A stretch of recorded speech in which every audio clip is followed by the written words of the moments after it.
श्री राधे राधे। भक्तों, गुरु और शिष्य के बीच का जो संबंध होता है वो परम शुद्ध संबंध होता है। वो आत्मा का संबंध होता है, रक्त का नहीं। रक्त के संबंध में कई बार स्वार्थ होता है और गुरु के शिष्य के संबंध में ये जो सच्चाई है तो स्वार्थ बिल्कुल नहीं होता है। अज्ञान होता, यदि अज्ञान होता है बीच में तो स्वार्थ की बात भले आ जाए, नहीं तो शुद्ध परमार्थ का संबंध होता है। प्रेम होता है श्रद्धा का और भगवान के संबंध का। आप कल श्रवण कर रहे थे गुरुदेव श्री रामदास जी महाराज और उनके शिष्य श्री गौरांग दास जी महाराज का श्री वृंदावन धाम में आगमन सन 1951 में। और उसके बाद जब जाने लगे हैं गुरुदेव रामदास जी कलकत्ता, तो गौरांग दास जी महाराज हाथरस स्टेशन पहुंचाने गए, क्योंकि वहीं से कलकत्ता की ट्रेन मिलती थी उस समय। तो एक दूसरे को बहुत प्रेम से देख रहे थे उस समय, और दोनों की नेत्रों से अश्रुधारा बह रही थी।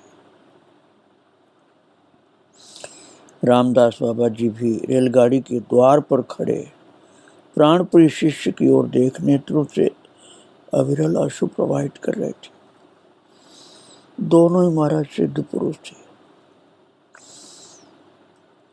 एक प्लेटफॉर्म पर खड़े, एक रेलवे के डिब्बे के दरवाजे पर।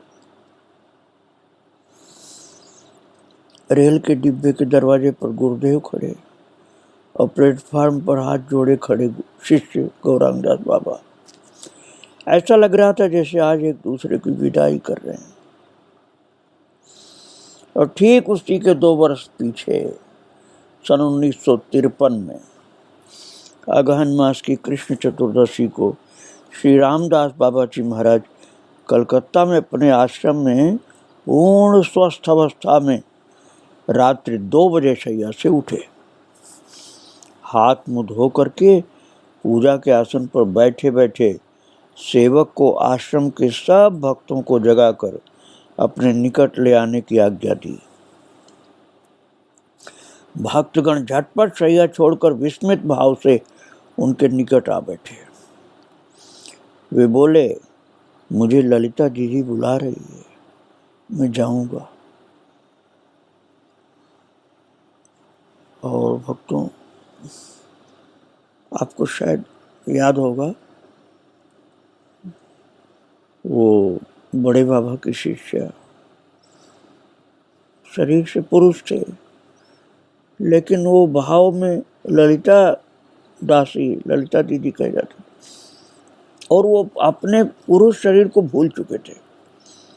वो अपने को स्त्री मानकर ही बोलते थे, मैं जा रही हूँ, खा रही हूँ, गा रही हूँ। ऐसे अब बाबा बोल रहे हैं, रामदास बाबा कलकत्ता में, कि मुझे ललिता दीदी बुला रही, मैं जाऊंगा, तुम सब कीर्तन करो। इतना कह करके भज निताई गौर राधे श्याम जप हरे कृष्ण हरे राम कीर्तन करने लगे। कीर्तन की ध्वनि नीरव रात्रि के शांत वातावरण में गूंज उठी। इसी बीच उन्होंने हुंकार भरी, महावीर राधा रमन, महावीर राधा रमन। और वे अपने दिव्य देह से गोलोक में गुरुदेव श्री राधा रमन चरण दास जी और गुरु बहन श्री ललिता सखी से जा मिले। भक्तों, इस तरह से गुरुदेव श्री रामदास जी महाराज पृथ्वी से भगवत धाम पहुंच गए। गोलोक में। और श्री रामदास बाबा के अभिन्न स्वरूप गौरांग दास बाबा जी अभी कुछ दिन पहले आगरा से श्रीधाम वृंदावन लौटे थे और आगरा में वे अपने शिष्य डॉक्टर गोकुल नारायण व्यास के यहाँ चिकित्सा के लिए गए थे। वहाँ उनका स्वास्थ्य इतना बिगड़ गया था कि जीवन की बिल्कुल आशा नहीं रही। अवस्था अत्यधिक खराब होने पर उन्हें तुरंत कार से वृंदावन धाम लाया गया और इस बात का भय था कि कहीं वृंदावन पहुंचने से पहले ही उनका शरीर न छूट जाए। जिस समय उन्हें अचेत अवस्था में वृंदावन लाया जा रहा था उसी समय रामदास बाबा जी महाराज कलकत्ता में अपने प्रभु के ध्यान में बैठे थे और भगवान का प्रसाद पाने के लिए जब एक एक चीज उनके सामने रखी गई थी तो भावाविष्ट हो एक ही वस्तु का बार बार सेवन करते हुए बीच में चौंकने लगे। तो पास में बैठा सेवक उन्हें प्रसादी वस्तुएं सेवनार्थ देता जा रहा था और बोला, ये तो आप सेवन कर चुके हैं। तब उन्होंने आवेशपूर्ण मुद्रा में कहा, अरे गौरांग दास जा रहा है। महाराज ये आवेश में बोल रहे थे, अरे गौरांग दास जा रहा है, देखो कैसे चला जाएगा मुझसे पहले। इधर बाबा गौरांग दास जी को जैसे ही गाड़ी से उतार कर लाया गया उन्हें चेतना हुई। आंखें खोलकर उन्होंने पूछा, मैं कहाँ हूँ? किसी ने कहा वृंदावन में है, अपने आश्रम में। तो उन्होंने एक गहरी सांस ली और कहा, अब मुझे वृंदावन से बाहर कहीं मत ले जाना। गुरुदेव की अनुकंपा से बाबा गौरांग दास जी का स्वास्थ्य ठीक होने लगा। उनके आहार विहार को देखकर किसी को शंका नहीं हो सकती थी कि निकट भविष्य में उनका कुछ अनिष्ट हो सकता है।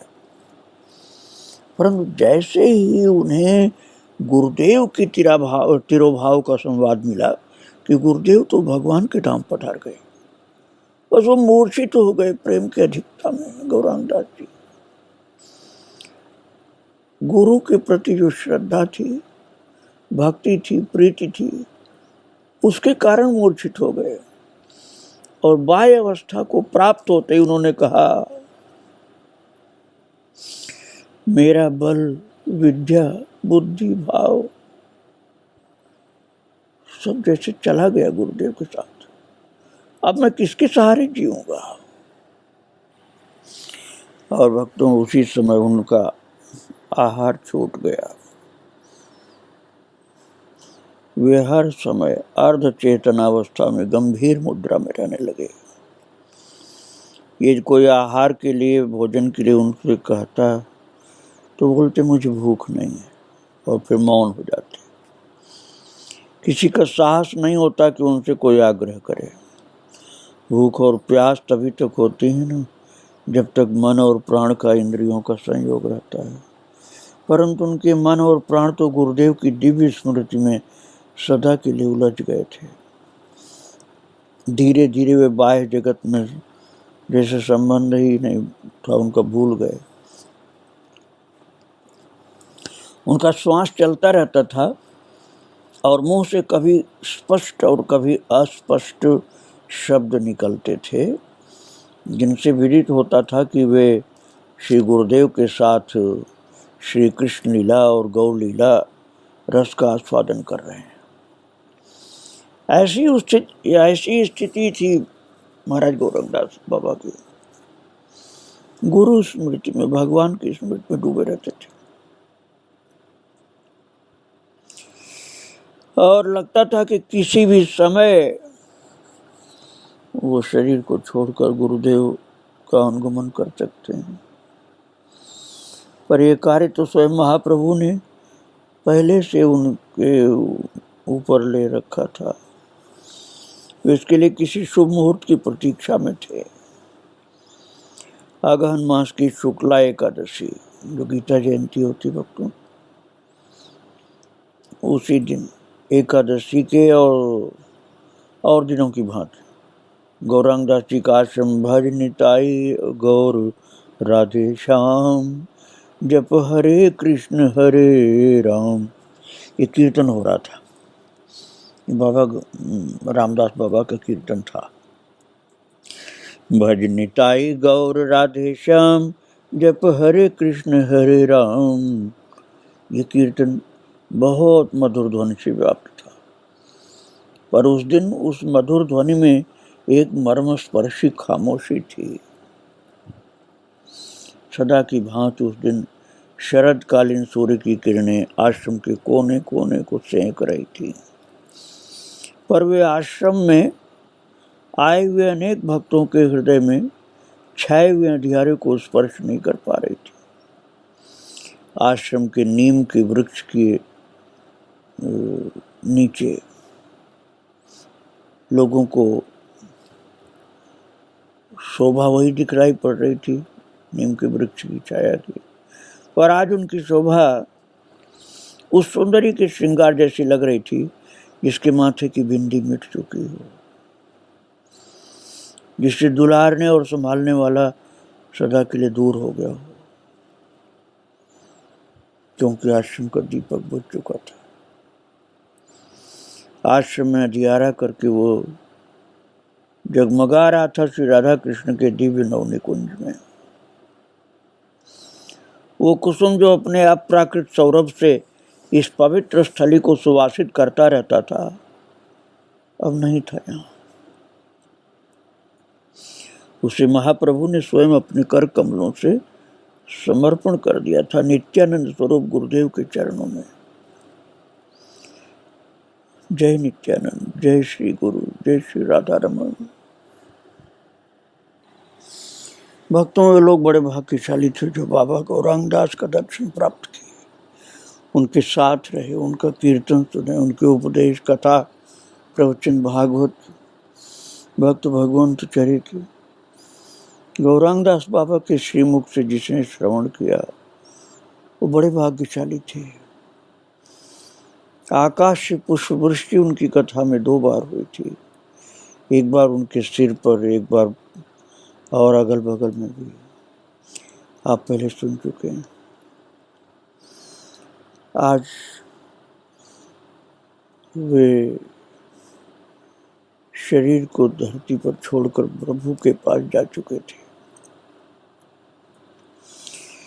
और भक्तों उनकी समाधि है आश्रम में, आप लोग दर्शन करना चाहें, समाधि को प्रणाम करना चाहें तो गौरांग दास बाबा के आश्रम में जाकर ये कर सकते हैं। गौरांग दास बाबा जी महाराज के एक शिष्य गौरांग दास जी बाबा के जाने के लगभग 1 साल बाद रेलगाड़ी से वृंदावन आ रहे थे। रात्रि में रेलगाड़ी में उन्होंने स्वप्न देखा कि वृंदावन में एक धर्मशाला में ठहरे हैं। उसी समय गौरांग दास बाबा जी भिक्षा के लिए वहां पधारे। स्वप्न ऐसा देख रहे थे वो भक्त। और जब वो भिक्षा लेकर जाने लगे तो उन्होंने पूछा, बाबा आजकल आप कहाँ रहते हैं? तो वे बोले, रमण रेती में एक दुर्ग है, बाई में रहूं हूँ, एक महात्मा और हैं, हम दोनों वहाँ भजन करें। दूसरे दिन वे सज्जन गौरांग दास बाबा की समाधि के दर्शन करने रमण रेती गए तो देखा कि उस कच्ची कोठरी की जगह जिसमें बाबा रहा करते थे एक भव्य भवन खड़ा है जिसकी दीवारें पत्थर की, उसी में बाबा की समाधि है। समाधि के पीछे 2 बड़े चित्र हैं जिनमें एक बाबा का है, दूसरा रामदास बाबा का है। तो समाधि के दर्शन कर उन्हें पिछली रात के स्वप्न की याद आई। वे सोचने लगे कि बाबा के प्रकट रहते इस भवन का निर्माण किया गया, तो वे इसे अपनी भाषा में दुर्ग ही कहते हैं। कई बार उनके सामने उनके भक्तों ने प्रस्ताव रखा था कि उस कच्ची कोठरी की जगह एक ऐसे भवन का निर्माण करा दिया जाए जिसमें सभी ऋतुओं में उनके रहने के लिए अनुकूल व्यवस्था हो, पर उन्होंने इसका सदा विरोध किया। कोठरी में बिजली का पंखा और एक बल्ब तक लगाने के लिए उनकी अनुमति प्राप्त नहीं हो पाई थी महाराज। अब आप सोचिए कितना अद्भुत त्याग था उनका कि अपने जीवित अवस्था में और गौरांग दास बाबा ने एक बल्ब तक नहीं लगाने दिया और एक पंखा तक नहीं लगाने दिया अपने को भजन का कुटी में। और उनके अप्राकट्य के बाद उनके समाधि स्थल पर अखंड हरिनाम कीर्तन की व्यवस्था की गई, जो लगभग 20 वर्ष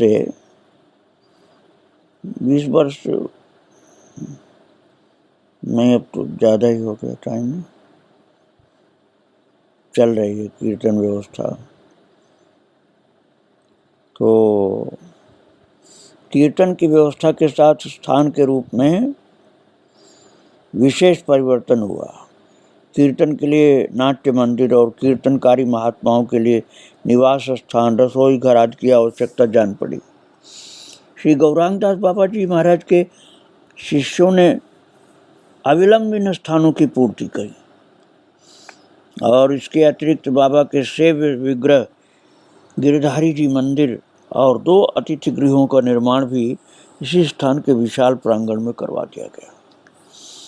श्री गौरांग दास जी बाबा के शिष्यों का दृढ़ विश्वास है कि बाबा नित्य लीला में मंदिरी रूप से श्री राधा कृष्ण की सेवा में संलग्न रहते हुए भी एक स्वरूप से इस स्थान में निरंतर विराजमान है।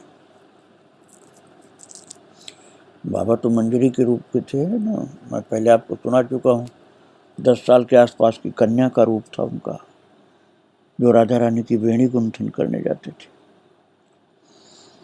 तो उस रूप से तो वो नित्य लीला में है, राधा कृष्ण की सेवा में, लेकिन फिर भी एक रूप से वे गौरांग दास बाबा के आश्रम में विराजमान है, ऐसा भक्तों का दृढ़ विश्वास है।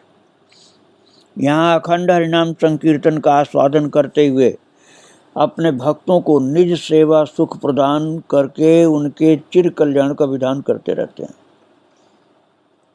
और उस विषय को प्रमाण देने के लिए मैं एक घटना सुनाना चाहता हूँ आपको। समाधि की स्थापना के बाद से ही बाबा के शिष्य श्री हरिसेवक बाबा समाधि की समयानुकूल सेवा बड़े प्रेम से ठीक प्रकार से किया करते थे। जिस प्रकार बाबा के समय में जब बाबा प्रकट थे तब होती थी। तो एक दिन वे समाधि के सामने नाट्य मंदिर में आश्रमवासी अन्य बाबा लोगों के साथ बैठे कीर्तन कर रहे थे। उसी समय आगरा से डॉक्टर गोकुल नारायण व्यास पधारे। वे अपने साथ एक बड़ा सा केले का फूल लाए थे, जिसकी सब्जी बाबा को बहुत प्रिय थी। उन्होंने जैसे ही फूल बाबा की समाधि के सामने रखा, हरिसेवक बाबा के मन में संकल्प हुआ कि आज इस फूल की सब्जी बनाकर बाबा को भोग लगाएंगे। पर कीर्तन के बाद वे रसोइये से इस बात को कहना भूल गए।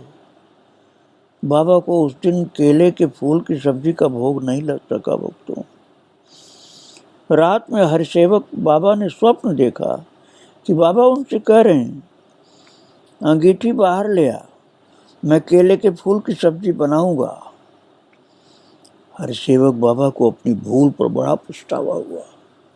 उन्होंने दूसरे दिन फूल की सब्जी बनाकर बाबा को भोग लगाया।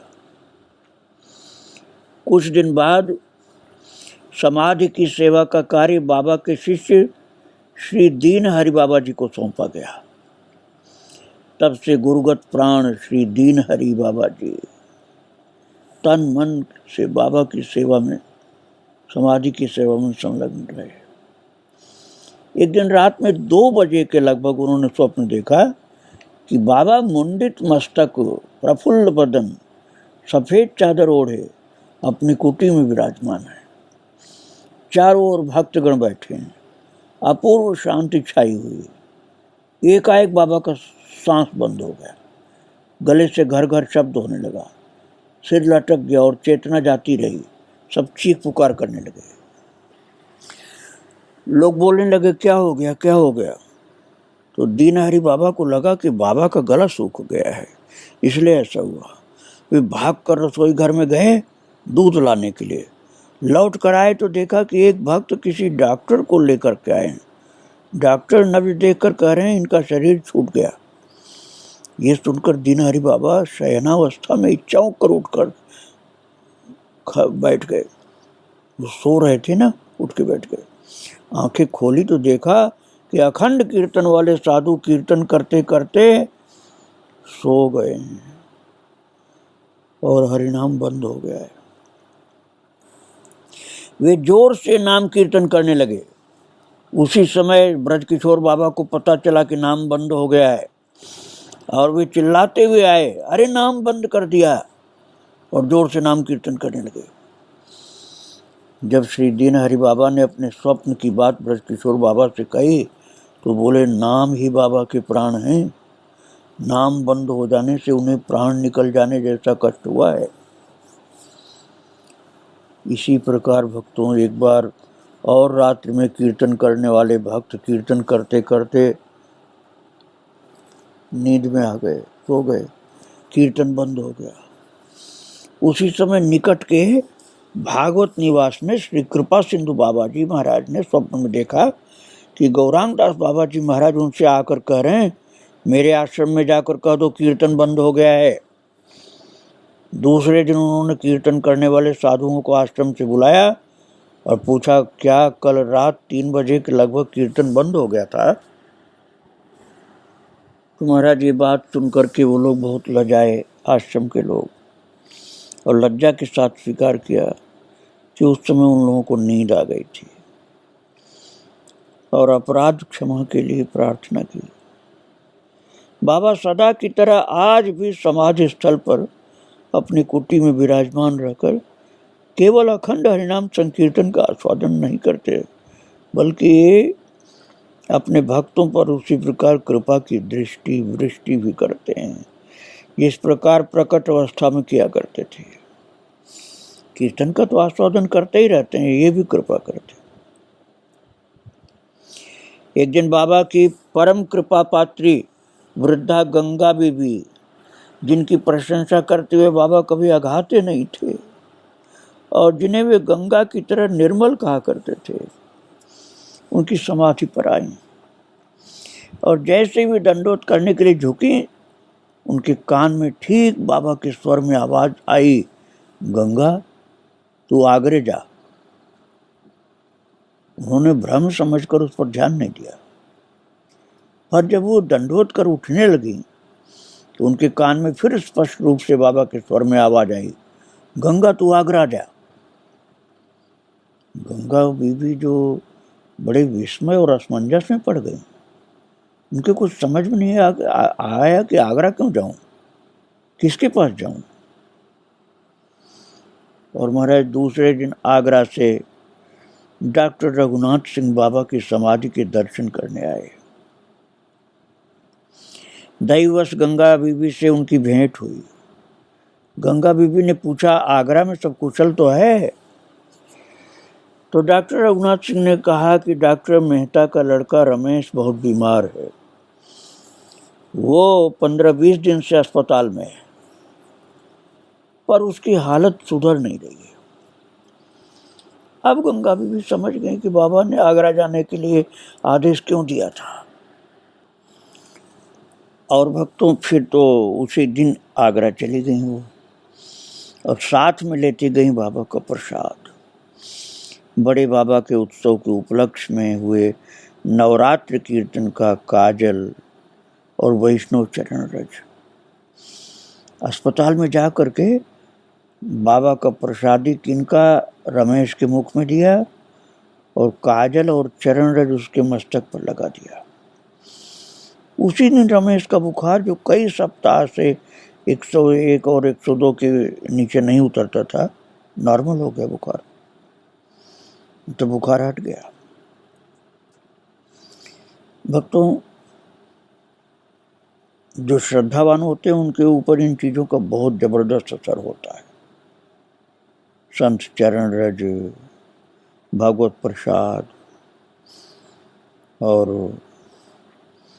महाराज यदि कोई भक्त दे तो ज़्यादा ही असर होता है। एक बार गौरांग दास जी ने एक भक्त से कहा था कि ब्रज के प्राचीन आचार्य और सिद्ध महात्माओं के संबंध में बोले थे कि वे सब कहूँ चले थोड़े गए हैं। बाबा कहते थे वो भगवान के धाम में भले चले जाते हैं लेकिन एक स्वरूप से यहाँ रहते हैं। नेक हृदय शुद्ध हो तो दिख जाए। बाबा बोलते थे आपका हृदय शुद्ध हो तो दर्शन मिलेगा। बाबा के अपने संबंध में भी आज वही बात आप समझ लीजिए कि बाबा भले ही भगवत धाम चले गए लेकिन आज भी प्रेमी भक्तों को उनका अनुभव, उनका आभास प्राप्त होता है। आज भी रमन रेती वृंदावन में अपनी उसी भजन कुटी में विराजमान है एक रूप से, जो गौरांग दास बाबा का आश्रम है, जहाँ उनकी समाधि है। स्वप्न आदि द्वारा अपने भक्तों को उसका परिचय भी कभी कभी दे देते हैं। हृदय शुद्ध हो तो दर्शन भी उनका मिल सकता है। जैसे मैं हरि बाबा के चरित्र सुना चुका हूँ, वो भगवत धाम गए लेकिन आज भी भक्तों को उनका अनुभव कभी कभी मिलता है। ऐसे मीरा जी भगवान के धाम गए लेकिन बाद में भी तो मीरा जी प्रकट होकर दीक्षा दी थी एक बैरिस्टर साहब को। और चरणदास जी महाराज दीक्षा दिए थे, सुखदेव जी ने दीक्षा दिया उनको, उन्होंने और भी लोगों को दिया। तो इनके अंदर भगवान ऐसी शक्ति देते हैं ऐसे महापुरुषों के अंदर, वे अनेक रूप धारण करते हैं। वो भगवत धाम में भी रहते हैं और श्रद्धावान साधकों के ऊपर कृपा भी करते रहते हैं। अनंत चरित्र है बाबा गौरांग दास जी का, उन सबको तो कौन सुना पाएगा। वे भाग्यशाली लोग जो उनके सानिध्य में रहे, वो बहुत से चरित्र उनके जानते हैं, उन सब का वर्णन कर पाना असंभव है। आज महाराज जी को प्रणाम करके उनके सब चरित्रों को जहाँ तक मैं सुना सका और जो भी नहीं भी सुना सका, याद भी नहीं आया, उन सब को प्रभु के चरणों में अर्पित कर रहा हूँ। बारंबार प्रणाम कर रहा हूँ महाराज जी को और उनके आराध्य प्रभु को। श्री राधे राधे, जय श्री राधे राधे।